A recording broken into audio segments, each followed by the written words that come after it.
Driver's license naman ng bus driver ng Solid North Transit na sangkot sa aksidente doon sa SCTEX tuloy nang nirevoke. Pagkuha nito ng lisensya, hindi na rin papayagan pa ayon sa DOTR. Kasama mo sa balita si Rajuman Chill Empredo. Chill!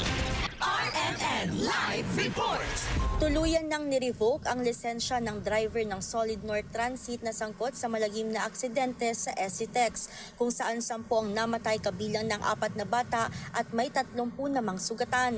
Ayon kay DOTR Secretary Vince Dizon at LTO Chief Vigor Mendoza, tinanggalan na nila ng lisensya si Teodoro Merhan Silvana na driver ng Solid North Bus nang mangyari ang malagim na insidente.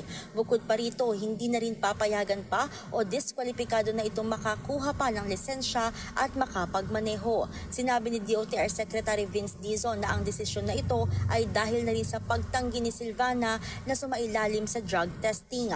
Nagkaalarma naman na sa sistema o data control unit ng LTO ang lisensya ni Silvana para hindi na magamit pa.